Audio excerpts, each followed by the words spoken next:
어제에 이어서 오늘은 사사기 1장을 살펴보는데요. 어제 사사기 1장 2절에 하나님의 약속대로 유다는 가나안 땅으로 올라갑니다. 그래서 베색에서 브리스 족속과 싸워서 이깁니다. 그래서 그곳에서 아도니 베색을 사로잡습니다. 아도니 베색은 베색의 주인이라는 뜻입니다. 그래서 베색의 아주 맹주였고 그것을 군림하고 있던 한 사람이었습니다.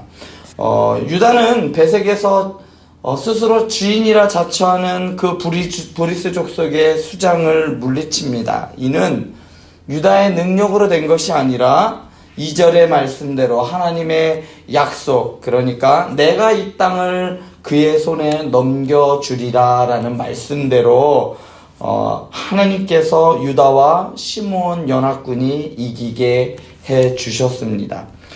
유다 사람들은 도망하는 이 브리스 족속을 잡아다가 그들의 엄지손가락과 엄지발가락을 잘랐습니다. 왜 엄지발가락과 엄지손가락을 잘랐을까요? 칼과 무기를 들려면 오른손에 힘이 있어야 합니다. 그리고 무엇보다도 이 무기들을 휘두르기 위해서는 엄지손가락이 꼭 있어야 합니다. 엄지를 다쳐보시거나 엄지가 조금 불편하신 분들은 아실 거예요. 물건을 들을 때 엄지가 얼마만큼 중요한지 아실 겁니다. 또한 엄지발가락은 엄지발가락이 없어도 사는 데는 문제가 없지만 빨리 뛰거나 먼 거리를 가는데 특히 재빠르게 이동할 때 엄지발가락이 꼭 있어야 합니다. 그런데 생사를 넘나드는 이 전쟁터에서 엄지발가락이 없다라는 것은 아주 치명적이에요. 멀리 도망가지도 못하죠. 그렇다고 제대로 힘도 쓰지 못하죠. 그러니까 전쟁터에서 죽기 딱 좋은 사람이 엄지발가락이나 엄지손가락이 없는 사람들입니다.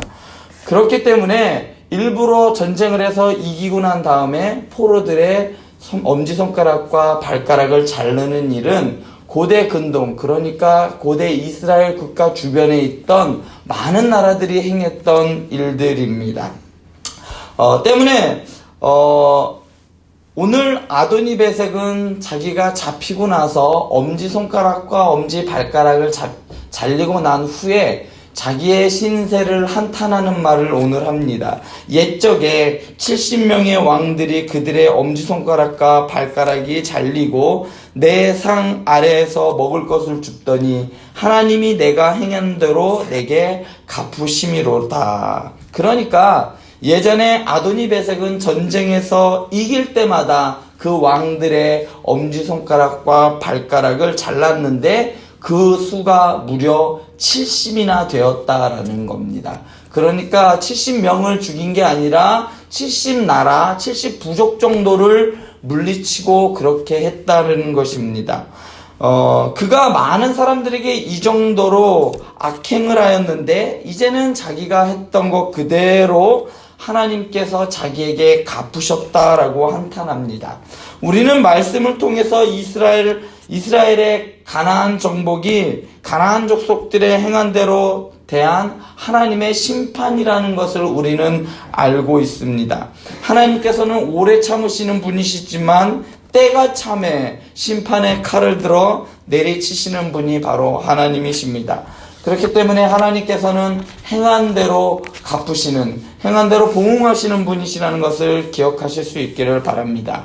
그런데 좀 전에 말씀드린 엄지손가락과 엄지발가락을 자르는 행위는 고대 근동 국가 중에서도 특히 가나안 족속들의 풍습이었습니다. 그러니까 가나안 왕들이 하는 행위를 이스라엘이 그대로 따라하고 있는 것입니다. 구약 성경 어디를 보아도 신체를 절단하는 형벌은 없습니다. 누가 잘못했다? 그럼 너 팔 하나 잘라. 이런 법은 없었습니다. 주변 나라들이 그런 풍습을 행한다 하여도 이스라엘은 사람의 신체를 절단하는 풍습은 가지고 있지 않았습니다. 마찬가지로 전쟁을 하여 사로잡았다 할지라도 그 포로들의 신체를 절단하는 일은 허락되지 않았습니다. 이스라엘은 가나안의 풍습을 하나하나 배워가기 시작했습니다. 그리고 가나안 사람들처럼 행동하기 시작했습니다. 머지않아 가나안 사람들처럼 생각하기 시작할 것이라는 것을 우리는 미루어 짐작할 수 있습니다. 하나님께서 주신 승리였음에도 불구하고 유다는 가나안의 가장 잔인한 풍습대로 그 승리를 누리고 있었습니다. 사사기 1장의 첫 승리는 바로 이스라엘 사람들은 가나안의 문화에 동화되어 갔다라는 것을 보여주는 장면으로 시작을 합니다.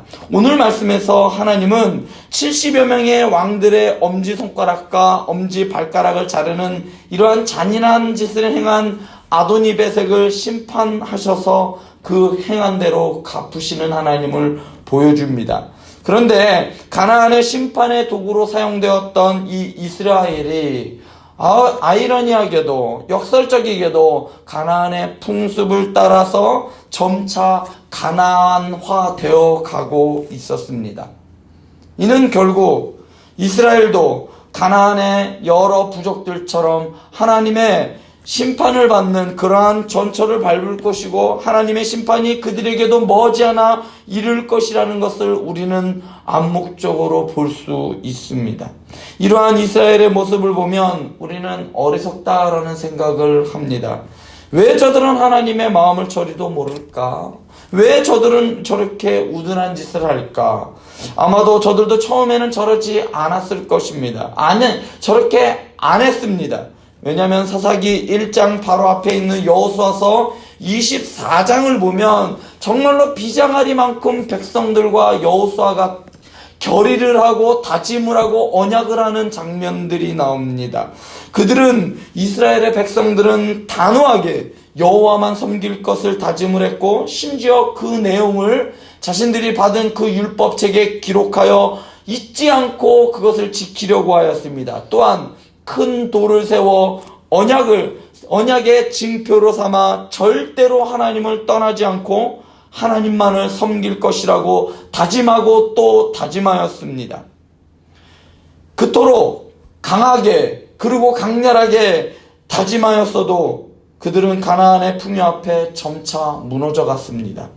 우리의 문제도 사실은 이 이스라엘과 다르지 않습니다. 새해에는 믿음으로 살아야지. 내년에는 꼭 성경 일독을 해야지. 내년에는 매일매일 기도의 자리를 찾아야지. 하면서도 지금 1년을 뒤돌아봤을 때 이것이 지켜진 게 얼마나 많이 되는지요. 아무리 다짐하여도 어느 한순간에 우리의 삶의 무게 앞에 무너져버리고 타협하고 때로는 그렇게 된 자기 자신을 합리화하면서 우리는 지금까지 1년을 살아왔습니다. 이스라엘 백성과 저와 여러분들의 차이가 있습니다. 이스라엘 백성들은 사사기의 긴 어두움의 통로를 지날 때까지 그들은 어둠에서 헤어나오지 못했습니다. 하나님께로 다시 돌아오지 못했단 말입니다. 물질의 풍요와 그 물질이 주는 평안함, 안락함, 그리고 그 즐거움에 그 달콤함 때문이었습니다. 그러나 우리는 말씀을 통해서 우리의 잘못을 확인하고 그리고 다시 기도의 자리로 나와 하나님 저를 도와주세요. 하나님 제가 이럴 수밖에 없습니다. 이 정도밖에 되지 않습니다. 그렇지만 오늘 주님의 말씀대로 살아가고 싶습니다 라고 하면서 주님의 자리로 찾아 나오는 모습이 저와 여러분들 그리고 이스라엘 백성들과의 다른 점이란 말입니다. 2019년 한 해를 살아내시느라 수고 많으셨습니다. 그러나 살아낸 것으로 끝나는 것이 아니라 우리가 세상 속에서 살지만 하나님의 백성으로 살아가고 있음을 보여주어야 할 것입니다. 가나안 땅에서 하나님 백성으로서의 정체성을 잃어버린 이스라엘 백성들처럼 되는 것이 아니라 매일매일 이 자리로 나와서 기도의 자리로 나와서 하나님의 전을 찾으면서 하나님 그래도 저는 하나님 없으면 안 되겠습니다. 부르짖으면서 하나님을 찾으면서 매일매일 우리의 정체성을 확인하는 저와 여러분 되실 수 있기를 바랍니다. 기도하시겠습니다.